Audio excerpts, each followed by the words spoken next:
Alors bonjour, bonsoir, je suis Patrick Zbalkiro, je suis français et je suis à Soufanié. Et je suis particulièrement ravi d'être à Soufanié pour ces fêtes de Pâques que nous avons eu la joie de célébrer tous ensemble. Alors je suis arrivé mercredi soir et je viens de passer des heures merveilleuses en compagnie de toute la famille de Soufanié réunie au grand complet. Myrna a eu un stigmate, ce qui est très rare dans l'histoire du christianisme, avec un très beau message du Seigneur, message très convergent et très stimulant sur le plan spirituel, et puis aujourd'hui l'extase avec l'huile sur le visage, sur les mains, et à nouveau un message du Christ, très très beau aussi. Message qui vient donc s'ajouter à ces messages que nous connaissons et que j'encourage évidemment tout le monde, et les Français d'abord à lire, les Français et les Canadiens à lire. Donc, êtes-vous capable de donner quelques bribes du message, surtout d'aujourd'hui? Ah oui, oui, oui. C'est un pont, c'est une passerelle jetée entre l'Orient et l'Occident, puisque le Seigneur nous demande à nous, latins, occidentaux, de repartir chez nous, mais en gardant dans notre cœur, au plus profond de nous-mêmes, l'Orient. Ce qu'est l'Orient, et ce qu'est l'Orient, je dirais, tel que nous pouvons le vivre à Soufanié, qui est une chose merveilleuse, une grande famille, fraternelle, des échanges humains très forts, très spirituels, très profonds. Et vraiment, je crois que cette maison à Damas est le signe de quelque chose de bien plus grand, qui dépasse, je pense, même la Syrie, et qui est en train de se développer à travers le monde.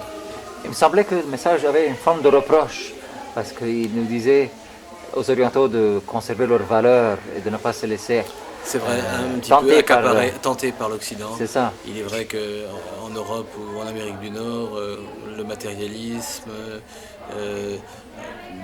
semble aujourd'hui actuellement l'emporter d'une certaine manière, puisque nous traversons évidemment une crise spirituelle grave, mais je crois que l'Église, il faut garder quand même une très forte espérance, parce que l'Église, à travers les siècles, a traversé des crises qui étaient très très graves également, et à chaque fois, le Seigneur a rétabli la situation, à un moment donné où les hommes s'attendent le moins d'ailleurs à ce que ce soit rétabli.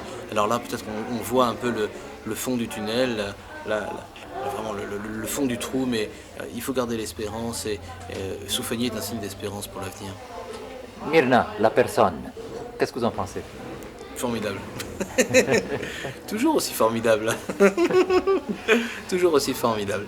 Elle est toujours aussi simple, aussi humble, et c'est très très émouvant de la voir passer finalement de sa chambre à coucher, au moment où elle reçoit le message et où elle est en extase, à quelques heures après, comme maintenant, actuellement, en train de faire le ménage chez elle. Ça, c'est tout à fait remarquable.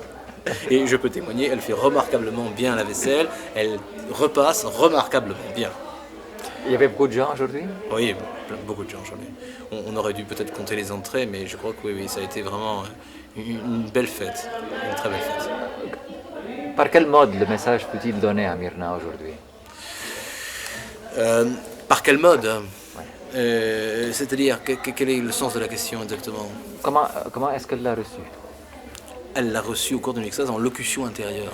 Et avant l'extase, est-ce qu'un signe précédent? D'après ce que j'ai su, je ne sais pas tout encore, mais elle n'a rien vu, ou elle n'aurait rien vu, mais je crois qu'effectivement, donc elle a reçu ce message en locution, ce qu'on appelle en locution intérieure, en parole intérieure.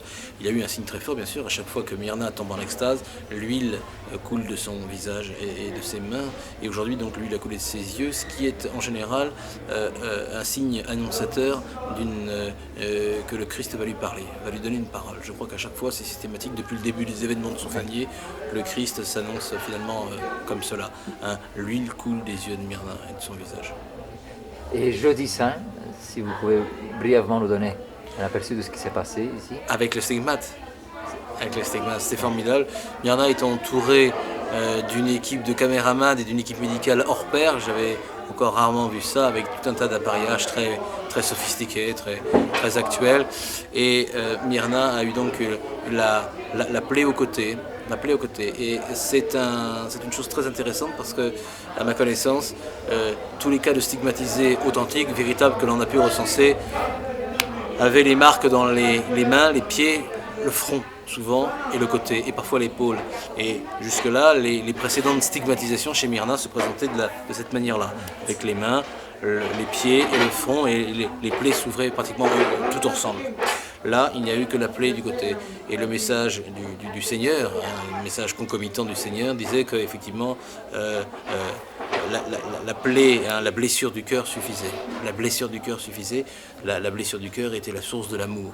Donc voilà quelque chose un signe, à mon avis, qui me paraît à la fois convergent et très cohérent. Il semblait aussi qu'il se défendait ou qu'il justifiait un peu sa crucifixion. Ah, ça, je ne me souviens plus. N'avait-il pas dit à la fin qu'il a été accusé d'un crime qu'il n'a pas commis? Oui, il a dit qu'il était accusé d'un crime qu'il n'a pas commis. Oui, c'est vrai. Il a porté les péchés du monde.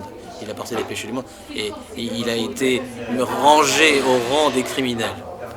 Crucifié entre deux criminels. Vous avez connu Myrna comment?